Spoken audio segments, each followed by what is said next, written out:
Does marketing feel like mumbo jumbo to you sometimes? Does it all feel like jargon? Well, you're not alone. And this is why I've created the ABC series of marketing. This is video number 5, and we are going through the letters I and J today.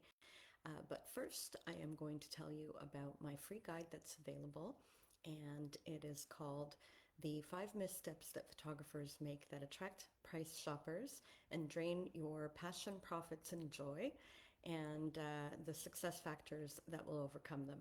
The link is in the description of the video. Go and find your free copy and see if you can't get over some of the obstacles that may have been holding you back at this point from booking the business that you want.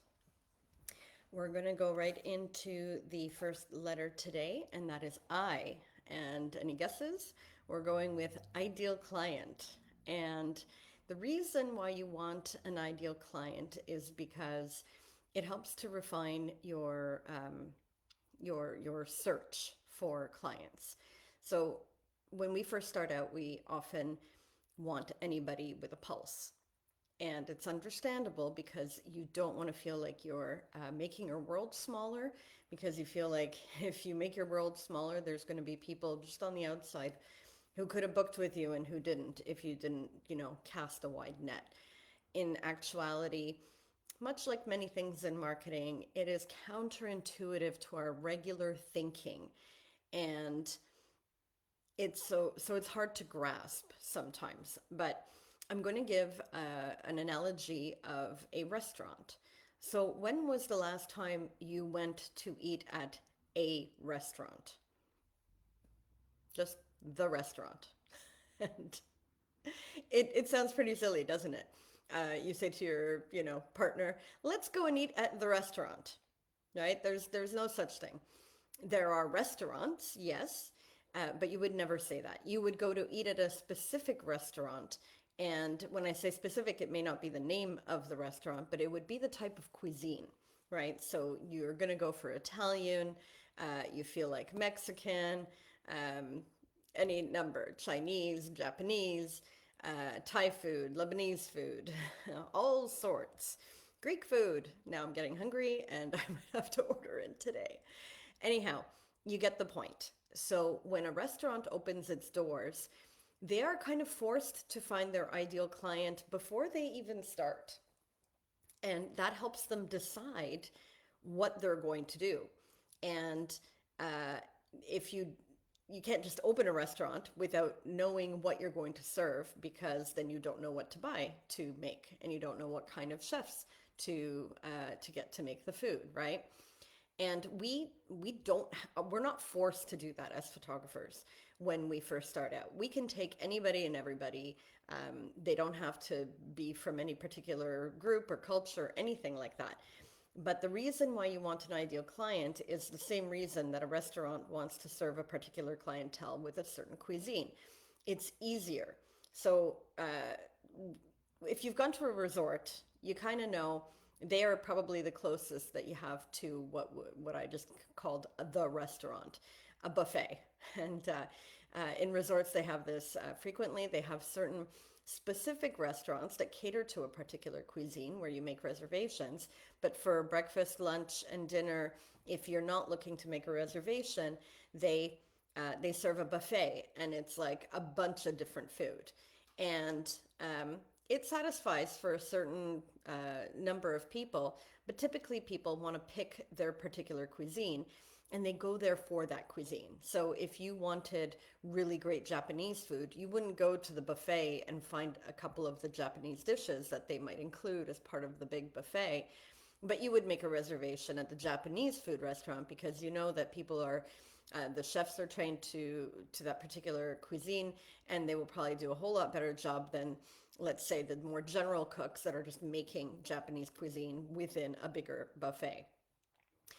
And so it helps the restaurant be a specialty provider of that particular cuisine. And like I said, they're sort of forced to do it beforehand when we're not. But it is definitely helpful if you want to do it, because it helps to make your marketing efforts more targeted and more refined, and it makes your experience a whole lot more pleasant knowing the kind of person you're trying to attract through the door.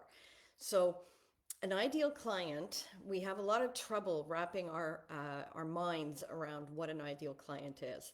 And I always encourage people to start with trying to imagine a day in the life of you photographing and having the time of your life, right? So if somebody calls you for a session and you go and do that session, so as soon as you drive up to their home, if it's, you know, like a family or a newborn or something like that, um, or if it's a wedding, if it's boudoir, they come to your studio, any number of things. But you arrive at the place with your client. What happens?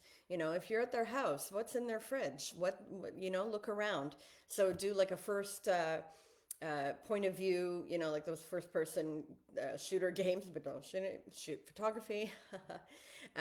But you walk in, it's all your point of view. So you're like, you go on, you open the fridge. What's in the fridge? You go into their office. What kind of computer equipment do they have? What kind of furniture do they have um, in their bedrooms, in their living room, kids' rooms, things like that? You can get a lot of information from people based on their households. If they're coming into your studio, what kind of outfits are they wearing? What kind of car are they driving? And if you're looking at things like weddings, what venue did they pick? What kind of dress is the bride wearing? What was the groom's outfit? You know, you can glean a lot of information from people based on their choices for fashion, on decor, on food, all of that. So imagine what a session would be like with that client from beginning to end and make it a detailed story. So write it all down, just like, you know, in the book Story Brand, we want to be creating a story. So we create our characters. And the character is your client, and who are they? And the biggest trouble, I think, people are like, well, where do they shop? What do they do? How does that help me? Well, it's because you translate it. You translate what you see in the physical world to the values that they hold. And for example, if you see organic food in the refrigerator and only like fruits and vegetables, so you can glean that maybe they're vegetarian, they're vegan, they care a lot to buy more expensive organic food. So they have a value on perhaps sustainability, green practices, things like that. And from that, you may align your values with those values as well. And if you are somebody who holds similar values, then the transaction will be so much smoother. Then it's a match, it's a fit, you know, it's kind of like a dating game. So if somebody has, you know, organic food in the fridge and they're terrific and this is what you like and this is what fits you, and then it's going to be a lot better of a transaction than if you were to walk in and they've got empty pizza boxes and you're more of that sustainable lifestyle type of person. It's a bit of a mismatch. And so what you do is you take those physical characteristics and you translate them into the value systems and the meaning behind them, right? And that helps you build the profile of the client. So the car they drive in and of itself is not going to help you because, you know, I mean, maybe in your ads targeting, you'd be like people who drive BMWs, but essentially, if they're driving a particular car, you know, there could be somebody who drives a big SUV, and that may not fit with your sustainability fit, but if they're driving an electric car, that might be a little bit different. So I encourage you to build a profile by imagining a day in the life of what would make you happy as a photographer, and then start talking to those people using those key value elements that you've been able to glean from those physical elements. And your brand ideally should be reflective of those values too in some way. And then when you start talking to people online, that's what captures their attention because the message that you've written is resonating with them because you're talking with them in mind. And it's not, we feel like we're excluding people, especially when we first start, but in actuality, you want to exclude people. And even when you do exclude people, you still have a large group of people to deal with. So we have this weird fear that we're going to exclude everybody, but the public is gigantic. Even if you're in a small town with a few thousand people, you cannot possibly serve a few thousand people, right? And then there's probably a neighboring city with many, many more thousands of people. You cannot possibly serve all of them. So if you are able to refine your audience, you will actually have better success because you're better aligned. So a one to few relationship is better than a one to many, because in the many, there could be a lot of people who just don't fit with your business. And that's what happens when you attract people like price shoppers. If that's a value that you hold, that people are going to make an investment in your business, and you would accept anybody, and there's a bunch of price shoppers in there, they are going to make your life difficult because they don't share the same values as you. What they do value is their own money and watching their own money, for example. And so that's one of the issues that we deal with price shoppers. So go ahead and narrow it down. It does nothing but better things when you are narrowed down to a better fit audience, because you avoid a lot of problems. And then also you create a lot of joy because you are serving people who are really sort of your tribe, your kin. And it makes things so much easier and better. And then when the right people refer your services, then you start getting a snowball in the right way, right, for you. All right. The second, the next letter is J, and I've chosen journey mapping as the marketing terminology. Now, journey mapping is typically used more in like website design and accessibility, and but it really is sort of a term that can be more largely applicable to marketing beyond website design. So when we talk about journey mapping, think of a journey that you take. You know, if you want to go on vacation somewhere, you have to plan your itinerary. You have to rent a car, or you have to buy plane tickets, and there's certain touch points that go along with that. Yeah, there's a ticket purchase, there's a car rental agreement, there's a hotel. So if you think about a journey that you're taking, people take journeys not only when they're traveling, but they take a journey with you in your business. So if they hit on your website, that's a journey. They're beginning a journey with you. They have an entry point, and then they go through a certain number of points, and then they exit. And then hopefully they come back. So that's your referral program. And it can get a little bit complicated. There's multiple steps in identifying customer journeys, and we don't have to get into all this complicated stuff. But it kind of goes along hand in hand with the last video where we reviewed the hierarchy of effects, which you can go back and watch that for more detail. But essentially, there's a process by which people decide to buy something. And the journey mapping kind of fits into that, because you want to make sure that the journey fits with the hierarchy of effects. So people will think about doing something and will do their research or whatever. Then they will develop a preference and evaluate different brands for what their preference is. And then they will, pull the trigger and make a purchase. And what you want them to have is an experience that really fits in with that when they experience your business. So for most of us, they experience our business on a website, and that's why it's important to make sure that you have a process on your website.